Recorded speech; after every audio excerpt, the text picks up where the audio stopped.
গত 12 জুন 2025 কানাডার এক্সপ্রেস এন্ট্রির একটি বড় ড্র অনুষ্ঠিত হয়ে গেল। মোট 3000 জনকে আইটিএ দেওয়া হয়েছে, অর্থাৎ ইনভাইটেশন টু অ্যাপ্লাই, পিআরের জন্য অ্যাপ্লাই করতে তাদেরকে বলা হয়েছে, এবং এই 3000 জনের যে কাট অফ স্কোর ছিল সেটা ছিল 529। এখন পর্যন্ত যে এই এক্সপ্রেস এন্ট্রি ক্যাটাগরিতে ড্র অনুষ্ঠিত হলো 20টি, এবং 20টি ড্রতে মোট 38,342 জনকে পিআরের জন্য মনোনীত করা হয়েছে। হয়তো বছর শেষে আমরা 1 লাখের কাছাকাছি মানুষকে এই এক্সপ্রেস এন্ট্রিতে পিআর দেওয়া হবে। তো এ নিয়ে পিএনপি প্রোগ্রামে 10টি ড্র অনুষ্ঠিত হয়ে গেল, ক্যানাডিয়ান এক্সপেরিয়েন্স ক্লাসের 5টি ড্র অনুষ্ঠিত হয়ে গেল, ফ্রেঞ্চ ল্যাঙ্গুয়েজের 2টি, এবং হেলথ কেয়ার এবং সোশ্যাল সার্ভিসের 2টি, এবং এডুকেশন সেক্টরে 1টি। তো স্কোর কমছে কিছুটা, আগের ড্রতে 547 থেকে 529 আছে। এখন দেখা যাক ভবিষ্যতে কি হয়।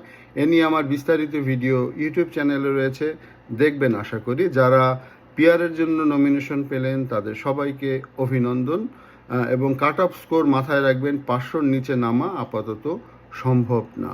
ধন্যবাদ।